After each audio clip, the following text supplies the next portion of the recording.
in homeopathy, the art has been studied, but the science of the art has been neglected.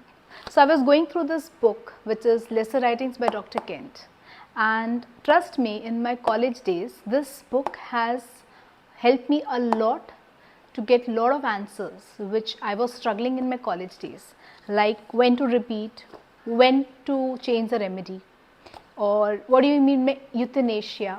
So this is very good book. Every student, every practitioner should read. Now we will discuss about very interesting topic on repetition of doses and change of remedy. So we always think, ki ma'am, when should I repeat? Or the patient, you give the medicine to the patient and suddenly after 2 weeks you change the remedy, and you are like, ma'am, when should I change the remedy, or should I repeat the doses frequently? तो मैं कुछ answers आपको देने को try करूँगी through this book and through my clinical experience. So point number 1, do not change too soon nor repeat too frequently. इसका मतलब क्या है? Whenever patient comes to you, हम सबसे बड़ी गलती क्या करते हैं पता है? पेशेंट को हमने रेमेडी दिया, पेशेंट बेटर है नहीं है, हम तुरंत ही पता है 15 दिन में पेशेंट को रिजल्ट नहीं आया, we change the remedy. We think नहीं नहीं नहीं ये रिजल्ट वर्क नहीं किया, will let us change the remedy. No, doctor can says wait. अगर आपने प्रॉपर टोटलिटी निकाली है, please wait, do not change the remedy too soon. और if you have given a single dose to the patient, please do not repeat until and unless there is an indication for repetition. Now when should you repeat? It's again a very big topic which we'll discuss later on in detail, but अभी इतना आपको बताऊंगी कि कभी भी आप एक patient को रेमेडी देते हो, एक रेमेडी को पूरा जस्टिस दीजिए. Let that remedy work. आप पेशेंट को सपोज नैट्रोम्यूर दिया, पेशेंट थोड़ा बहुत ओके है mentally, emotionally, physically, and then you feel patient में improvement नहीं हो रहा, पहले repeat कीजिए. Maybe after 15 days, maybe after 1 month, maybe after 2 months, whenever you feel that case standstill हो गया है. Just don't jump. अच्छा नैट्रोम्यूर में रिजल्ट नहीं आया, नैट्रोम्यूर जैसे रेमेडी दे के देखते, let me give natrum carb. Don't do this. Do not change too soon or repeat too frequently. Never change unless the change symptoms call for. Now this is very very important. हमें कब remedy change करनी चाहिए, ये एक indication है.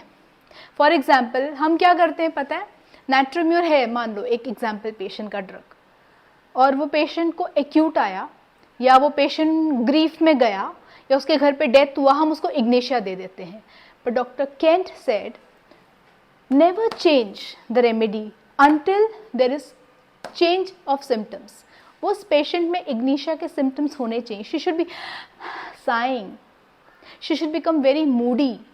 So the patient will say, doctor पहले मैं बहुत शांत थी, मैं रोती नहीं थी, पर अब मैं हिस्टेरिकली रो रही हूँ, या मेरे मूड्स बहुत फ्लक्चुएट हो रहे डॉक्टर जब से मेरी मदर का डेथ हुआ है, या डॉक्टर मुझे बार बार साइंग आ रहा है. You need an indication of Ignatia.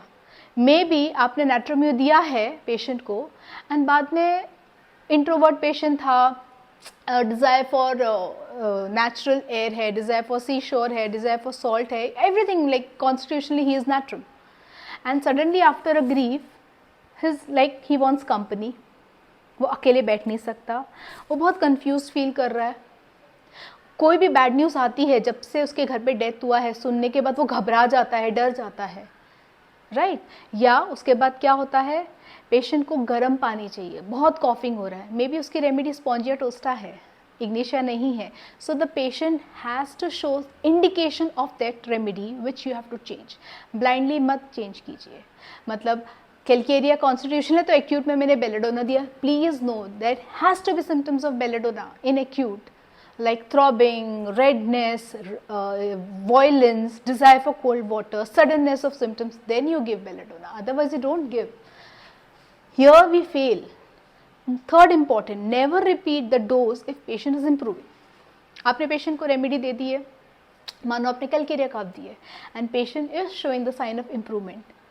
Please just give a single dose. Do not repeat. सबसे बड़ा गुना आप करोगे repetition करके, unnecessary repetition.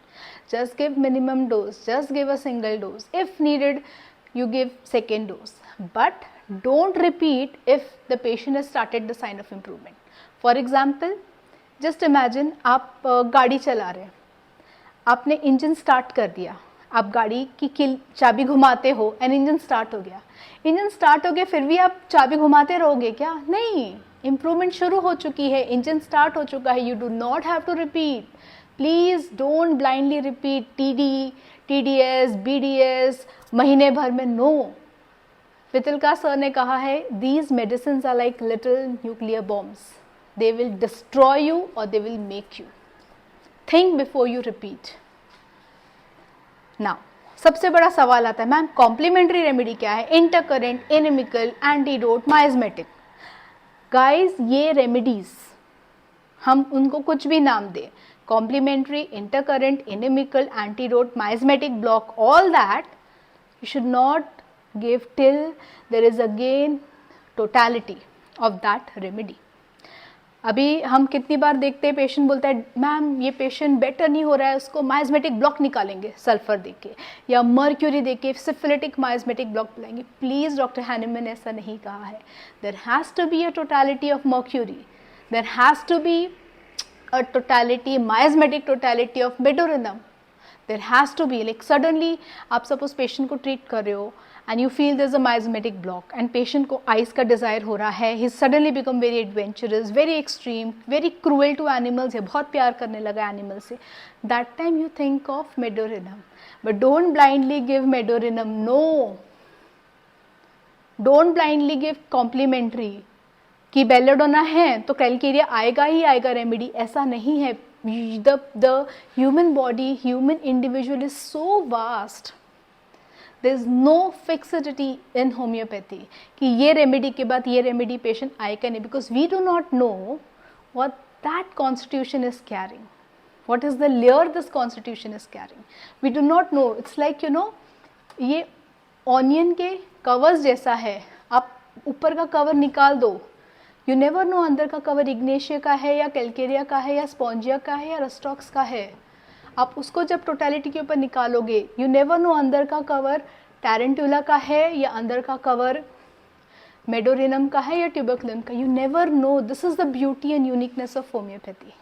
So this is in short about repetition of doses and changing of remedy, and will come back again with lot of such misconceptions which we do and practice homeopathy unclassically. So this is Dr. Shelly and I hope I could help you a little bit about clearing these concepts, and will clear more organon concepts, because organon is base of homeopathy. It is a foundation. आप कितना भी अच्छा MM समझ लो, आप कितना भी अच्छा repertory समझ लो, जब तक आपका बेस एंड फाउंडेशन स्ट्रॉन्ग नहीं है ना, जब तक ऑर्गेनॉन अच्छा नहीं है ना, you will not get what you want. This organon is the formula of your mathematics. This is it. Thank you so much for being with me. Thank you.